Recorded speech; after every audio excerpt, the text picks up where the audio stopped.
Kristin Rastatter, Advocacy Manager at the Urgent Care Association, and we are here in beautiful Dallas at the Hilton Anatole for UCA's 2025 convention. I'm very excited to be recording our very first episode of this podcast with two amazing guests, Gerry Cvitanovich and Selena Gurley. They are advocacy superstars, so there's a lot I could say, but I would like each of you to kind of introduce yourself to everybody. Not that everybody doesn't know you already, but just in case, Selena, you can go first. All right, thank you. So my name is Selena Gurley. I'm the VP of Accreditation at Fast Pace Health. I'm a nurse practitioner by trade, and I'm not as famous as Gerry, but Gerry's much more famous than me. So glad to be here. I'm the chair of advocacy at UCA and love working with Kristin and Llewellyn and everyone and Gerry on such an important topic. So I'll turn it over to you, sir. All right, thank you for the build-up. Yes, yes. So my name is Gerry Cvitanovich. I'm a physician by trade. I'm the Chief Strategy Officer for Ochsner Health for Urgent Care and Occupational Medicine. Interestingly, I also have an elected office. I'm the elected coroner in Jefferson Parish, Louisiana. I've been for 12 years. I am president of the State Coroners Association, so I'm very active in local politics. It's funny, when I was in medical school, I had the reputation of whenever everybody was in the library, if you wanted to take a break, they all knew you just go to Gerry and just tap him. Gerry was easily convinced to go take a break. And we call it politicking, Gerry. Yeah. So I think that kind of groomed me for doing advocacy in politics. Yes, yes, absolutely. Thank you guys again for being here. So I kind of wanted to start off with a little bit of just an icebreaker question. If you were not in your current role right now, what's a career that's completely different that you could see yourself doing or that you would like to do? I want to hear Gerry's answer first. Well, I'd be in the restaurant business. That is our family business. Yeah. I mean, I'm involved peripherally. A silent partner. I'm very good at it. I know how to keep my mouth shut. Are you a good cook, though, Gerry? Yeah. No, but there's a thing called the front of the house. Yes, right? that's there right. That's right. There you go. And, when I was growing up in school, even all through college and right through the beginning of medical school, I loved the restaurant, working in the restaurant. And interestingly, my brother was always the back of the house guy. I loved the front of the house, and obviously, when I got into medical school, there was no way I could continue to work. But if I did anything differently, I'd just go and work in the restaurant. Yeah, I think mine's going to surprise a few folks. I think I would be an activities director at a nursing home. I want to hang with the old people. Yes. I love that. They have more fun than we youngsters ever thought about it, for sure. That's right. For and sure. You're lively, and that would be perfect. Yes, I'm all about some pool noodle baseball. Yeah, let's do it. Okay, so now let's get into advocacy a little bit. I am very curious to know if either of you had kind of a aha moment that kind of kick-started your journey into wanting to be involved in advocacy. Was there a certain moment that you were like, man, I have to get involved in this? Well, I have always liked to fight for what is right and for the underdog and for fairness. Even you, as a clinician, you fight for your patients in prior authorizations. You fight for your patients in all kinds of ways. Then you become a leader and you fight for your staff, and then you grow in your role, and then you fight for your company, and then so it just kind of organically happened. And then when I started working with UCA, volunteering with the group, it just became even a bigger platform to fight for everyone, and access to care for patients, reimbursement, all the things that we're going to talk about today. And so that is kind of just organically happened for me. That's great. And for me, it's kind of just over many years. But it's funny. My third daughter was a senior in high school last year, and she had her capstone presentation. And afterward, they asked questions, and hers dealt with some psychology type stuff. And they asked her, isn't your dad a doctor? Was one of the questions from the people, and she said, well, to be honest with you, it seems like my dad fights for a living.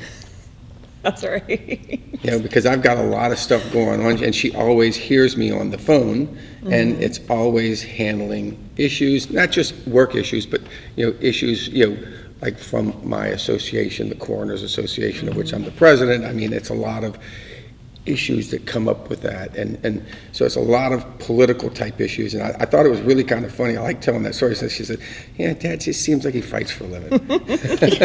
I think that's how, when people say, what do you mean by advocacy? When I say, what do you do? I'm an advocacy manager. Well, what does that? I say that I fight. Yeah. That's what I say every time, because that's truly what you have to do sometimes to get things done. So Well, be the voice for those that can't be a voice for themselves. Exactly. Yes. So to kind of catch everybody up, and you guys have been knee deep in this, so but just for some backstory, currently we're working with CMS. We have proposed this enhanced place of service code for these what we consider enhanced urgent care centers. They're open outside of typical business hours.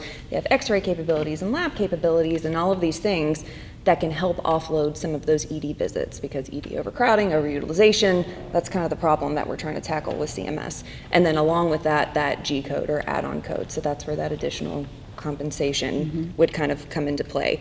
So I know just since I started at UCA in November of 2023, I can even see such a shift in how urgent care is perceived. It almost feels like we're still fighting for that real seat at the table, but we have a voice now, it feels like. When we went to the Hill for Capitol Hill Advocacy Day, we did not have to explain to anybody what urgent care is, which was such a huge deal. So Selena, if you maybe wanted to talk a little bit about some of the things that we've done in, say, the last year and a half that have kind of led up to this momentum of us, getting urgent care's name out there and getting that seat at the table and helping with some of these big decisions. Yeah, it's really funny how it's evolved, because to your point, our initial lobby day, or a few years ago, was, hey, we're the Urgent Care Association. And they're like, what's urgent care? I'm like, you've been to one. Right. Don't say you haven't. You have. And then, COVID and our participation with that. And so, we didn't really have a seat at the table during all of that. And then when we did start helping and work through that, and then they understood what urgent care was, we got some traction really quickly. So it's exciting, because we had a House letter that we got submitted for the physician fee schedule for 2025. We got a request for information, or an RFI, on that, which is really exceeded our expectations for us to do that. Yes. It was bipartisan, which is obviously very important to have both sides of the House, and really got some traction. And so from our first year to our next year, we had the House. We were working on getting signatures, participation in that, and it went really, really well. And got us some meetings with CMS and some conversations there for that. And then, I'm not going to steal any thunder, which led to some other avenues of conversation that Gerry's going to hit on. So we've got a lot of traction in a really quick amount of time. Yes. So we're excited about that. Yes, that's such a huge deal. And just for me personally, being able to see the evolution of that in the last year and a half has just been really, really exciting. So speaking of our latest big news, Dr. Gerry, I kind of wanted to pass it to you to talk about a letter that was recently sent. We were very fortunate to get Senator Bill Cassidy from my home state of Louisiana to author a letter to CMS, very kind of mirroring the House's request to CMS to look into the issues that we have and the possibilities of increased reimbursement for our hard work, and he was willing to do it. It was awesome. It's funny, always so much relationships involved. I met Senator Cassidy when I was a resident. Wow. I mean, and he was a staff physician. I mean, he is a physician. I forgot to mention. Did you meet him in the library? No, I met him in the hospital. I was already a resident or intern or a resident. I don't know, but I remember meeting him, people talking about him, and he was very well liked by the resident. He was teaching staff, and you always be nice to people. Yes. And the lesson is be nice, because you never know Absolutely. Who's going to wind up where 20, 30 years down the road. Absolutely. I think that's such an important point to make, that make those relationships now, put yourself out there, because in a few years from now, that person could be sitting on a committee that we need. That's a very good example. Senator Cassidy is on the Senate Finance Committee, and that is exactly the committee that we have been kind of targeting for these efforts. So it came together so beautifully, and I want to thank you, Dr. Gerry, for all of your work with that. You were so instrumental in how all of this played out, so we're very grateful for you. So basically, again, this is for everybody's knowledge. You guys have been there every step of the way, but our best case scenario, or our next steps, are hopefully continuing to work with CMS leadership, which we've already had 2 meetings since Lobby Day. Now we have another one coming up next week, I think, or the week after, to really start working with them on valuing that add-on code. Saying we think it's going to be a crosswalk to the G221, but really talking with them and getting down to like brass tacks of what this means. So once we get to that point, our hope is to be included again in the July release of the physician fee schedule, to kind of start building that new policy. The way McDermott kind of explained it to me was Congress is like CMS's boss. So this is like Senator Cassidy, their boss, slipping them a note saying, hey guys, I'm your boss, I need you to look into this. So that's kind of our next big step. Yeah, and what's so great is that we're not reinventing the wheel. We're following an ambulatory service line that has already put the G code in place, and so CMS doesn't have to do all of that extra work and research, and how are we going to work this process out. We're going to mimic that, which will make it a lot easier and a lot quicker, and it'll be in terminology and kind of proof of concept that they're familiar with. So that is really good that we were able to put it in a way that they understood and could work through quickly. Absolutely. And they've been engaged with us. Yeah. I mean, I know I say this every time I'm on camera, but they very easily could have said from the very beginning, thanks so much, and kind of kick the can down the road a little bit, but they haven't done that. Right. They've really recognized that what we're saying holds value, and that we can help with ED overcrowding and overutilization, and we can go into some of these rural and underserved areas and expand access, and urgent care is set up to do all of these things.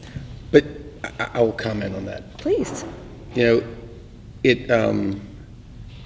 It's great to have a seat at the table with these people talking. This is not an easy process or a short process. And I'll tell you, for anybody, everybody who joins an organization, you look at the membership dues you pay, and you try to make a decision of, am I getting my money's worth? In our world, is our urgent care center getting our money's worth from being a member of UCA? And when you see that UCA has invested in a top-notch lobbying firm in DC, has invested in hiring an advocacy manager, setting up the committees, traveling to DC, and it's repetitive. You got to keep at these people, but I hope that everybody sees value in their UCA dues and their support of the UCA, because that's what got us to the table in DC. You can be friends with whoever it means, but if you don't do everything else, it's not going to work. Well, it's just those water cooler conversations while they're on the Hill, and who they know and who they used to be staffers for and things like that, we just don't have boots on the ground there, and that they're really invaluable. Yes, that's absolutely. Yes. Well, speaking of being on the Hill, you both attended Capitol Hill Advocacy Day back in February, where we took some UCA members back to the Hill. That was my very first experience being on Capitol Hill, so it was very exciting for me. So I wanted to know if you guys could share, were there any especially impactful moments, or maybe a conversation that you had with one of the staffers that really kind of stuck with you? I am always trying to show people that advocacy, when you say the word advocacy, it can kind of sound scary sometimes, like a little intimidating. You're talking policy and regulations and congressional meetings, and yes, it is all of those things. It's exciting. But it's exciting, and it can be fun and impactful at the same time. Two things can be true at the same time. So if you guys wanted to share maybe some of your experiences. Yeah, so I was excited because I was in Gerry's group, okay? So that was even more fun because, just an old girl from Alabama working with the famous Gerry, like it was, I learned so much, and we were well oiled by the time we were finished. You were. I mean, it was really good. Mm-hmm. I will tell you, this lobby day was a little different because they were in the middle of an administration change, which I had never experienced before.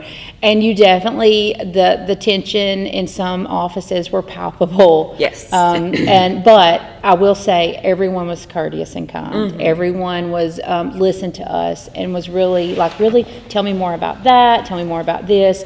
But you definitely could, people were back in office at that time, so it was much busier than what we had experienced before.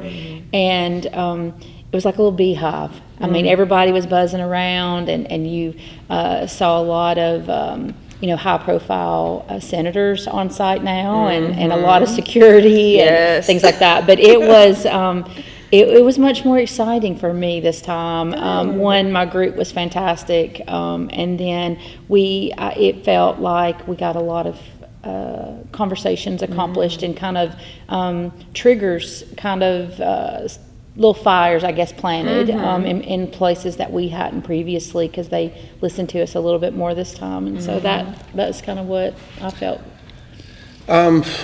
If my takeaway, anytime I do this kind of stuff,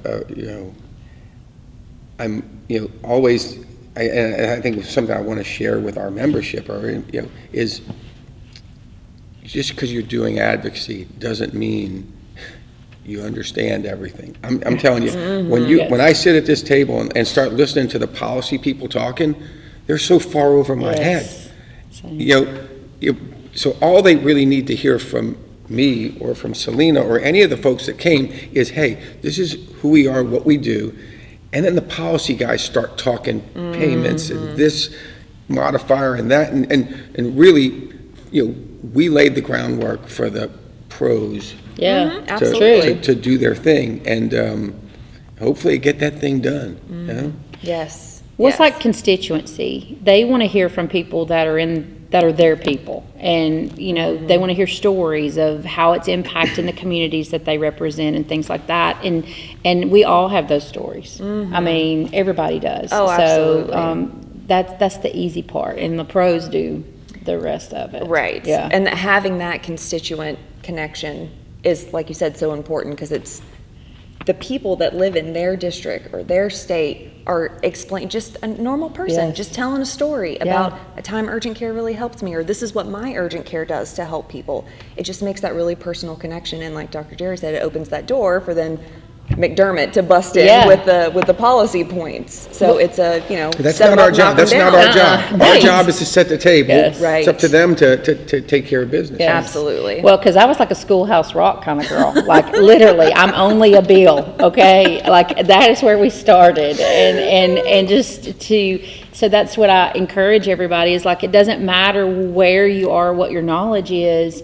Like you're already an advocate. You can move that and direct that kind of energy and momentum and fire locally, state or region or nationally with UCA. And then if you're not those kind of people that want to get out there and like actually glove up and start the fight, then guess what? You can, pay your dues. That'll buy water and some mouth guards, whatever we got to have, and to support the cause because it really will help all of us. Absolutely. That's a great point. And getting a little more granular on what you just said, there's 435 congressmen and women. There's 100 senators spread out all across the country. They're home more there than they're in D.C. I would venture to say that the overwhelming majority of them have an urgent care center that they or their spouse use. And if you know that person, which I'm sure a lot of our members do, when you see them, right, hey, look, it's really important to us. This is a big deal. I mean, every vote counts, I guess is the bottom line. Every vote counts, every voice counts. So if you can tell people, hey, please support, the legislation that may be coming across your desk for urgent care. I mean, that'll help a lot. Absolutely. Or even do you have any questions? I'll be happy to answer questions. Yeah. Like offer yourself as a resource to them. I know I think most do the doctor of the day thing. That kind of puts yourself out there too. And again, lend yourself as a resource to those people so they know that they have their person to go to. That's what starts that relationship building, and it can kind of snowball from there. And site visits, inviting lawmakers to your centers to do tours. I always say anytime somebody is anxious about I don't know, how do I set up a site? What do I do? Is it this big formal thing? Say, you're great every day. Just let them come watch you be great. That's literally all you have to do. Just let them watch you be the superhero that you are. Well, and what's so funny about that? That's free advertising. Absolutely. I mean, they bring an entourage. Absolutely. So, yes. Yeah, they don't need to see patient care, but you show them, hey, I've got this expensive X-ray machine that we have to pay for to build out and staff, and we're only shooting 6 to 10 X-rays a day. We don't make money on X-ray. Right. We lose money. Our goal is to not lose as much. So that's a disadvantage that we have to provide our scope of service that, quite honestly, our friends in primary care don't have. So why are you paying us like primary care? That's kind of the argument that I like to make when I talk to these folks. Is like all the stuff that we need to be able to do and the supplies that we need to have that aren't there in a primary care office. No offense to primary care, it's just is what it is. By the way, those guys don't have to pay staff to work evenings, weekends, and holidays. That's right. We do. That's the difference. That's why we get paid the same amount to see somebody on Christmas morning that they do to see that same person for the same issue on a Tuesday in March. It's ridiculous. I mean, it's a winning argument for us. It just needs to be heard. Absolutely. Agreed. Yes. Well, and I know at UCA, our top advocacy priority is higher reimbursement for urgent care, starting with CMS and the Medicare reimbursements. But that's not the only issue that urgent care is facing. There are so many different things that really need that, I call it continued advocacy. It's not a one and done. You got to kind of keep pushing that thing down the line. So what are some that you can think of, Selena, whether that be federal issues or maybe more regionalized things, like maybe some stuff our UCA chapters are tackling, anything that comes to mind? How long is the podcast? So let's say maybe 3. Yeah, okay. Give me 3. Okay. Urgent care access is a big deal.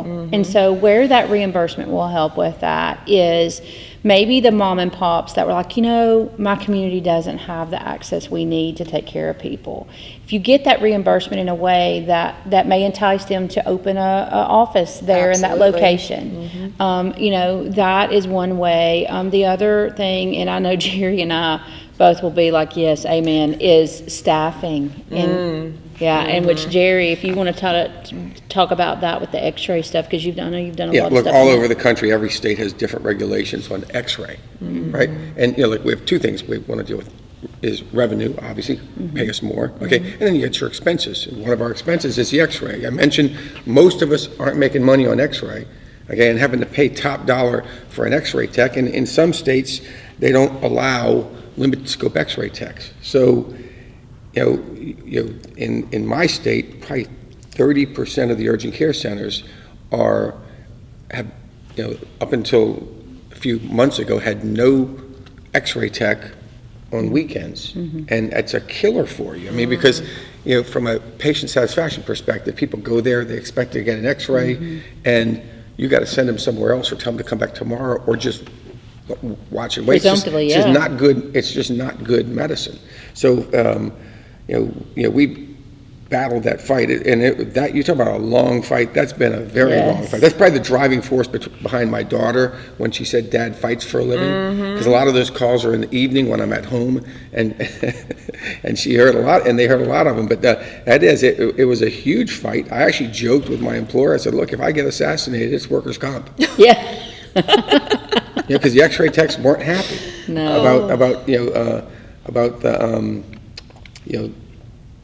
about pushing for limited scope X-ray, but it needed to happen. It's now happened. I don't know how many are out there, but in the last year, I mean, everybody in the business in my state is in the process now of training their limited scope X-ray techs. That's great. And from an advocacy perspective, it started with getting the State Board of Medical Examiners to approve control of the dose, and then and get them to approve remote supervision. All these steps that needed to happen were, I mean, it was definitely a marathon, not a sprint. Yes. Oh yes, Well, yes. a couple of years, I think. Yeah. Yeah, definitely long. One final push we have to go. I mean, but that'll happen soon. Is actually to codify it into law instead of being a State Board of Medical Examiners rule, because you don't want to get to a different situation where a couple of years from now, a new board comes in and says, we don't like X-ray, limited scope X-ray. Let's just eliminate it. So we want to make sure that we codify it into law. That'll come up at next year's session. I'm pretty confident. Yeah, that's great work. That's so awesome. Okay, I think I know the answer to this question. Gerry, this is for you. If we could, as a whole, all of urgent care, if we could achieve one major thing that we are currently fighting for in the next 5 years, what would you want that to be? Oh my God! I mean, look, increased reimbursement, and look, and we also need to accomplish parameters, which to give to CMS. We need to give them a plan. We can't just say, "Hey, pay us all more," because there'll be a gold rush of people throwing urgent care signs on front of their primary care practices. We have to show parameters, and that way they know that they're getting what they want. Because what they want is ER avoidance. They want to know, they understand that we're taking care of a lot of small issues, but they want to also know that if we're going to pay you more for that, we need to be having you take care of, lacerations, abscesses, not sending every procedure, minor concussion to the emergency room. Like actually kind of doing a real assessment on these people and deciding, do I need to send them to the ER? Do I need outpatient CT? Do I need to watch and wait and good instruction? Those are the things that we need to be doing, and we need to quite figure out a way to prove to them that we are doing what we say we can do. Sure. Absolutely. Well, and the point that we're making with CMS with this whole, please pay us more money, we deserve more money, is it kind of, adjusts the pie a little bit. But if somebody has a dislocated shoulder and they go to the emergency room, they're not only going to wait longer, it's going to cost the patient more, it's going to cost the payer more, as opposed to if they would have went to urgent care, they would have been in and out much quicker, lower cost overall, even if you gave a little more money on the reimbursement side to urgent care. So it's kind of, it's a win-win, and it is about proving that. I mean, we can say it all day long, but we have to, prove a concept. Absolutely. Absolutely. So to close out, I just wanted to kind of ask you guys both, what would you suggest to anybody who is watching or listening right now if they're sitting there saying, I want to get involved, but I don't know where to start? What are some things they can do? I'll start. Yes, go. Call my friend Selena. My number is Gerry's number. That's right. No, seriously, get in touch with us. Yeah. But first things first. I mean, like I said before, there's somebody in your community who can help either at the state level or the federal level. I mean, obviously our focus at the UCA level is, national. So the congressmen, the senators, the representatives and senators. Those are, people that we need to get out there to and say, hey, please support us. And it doesn't matter if they're a Republican or a Democrat. That's right. It matters that that what we do is important to them. Yeah. Well, and I'll even add to that is, we're all in the business for our why, right? Really understand your why and what you want to do. It may be to provide for your family. It may be to provide, whatever. But really think about and educate yourself because you're helping every day. You're helping keep people healthy. You're having them go to their job so that they could keep your power on or whatever.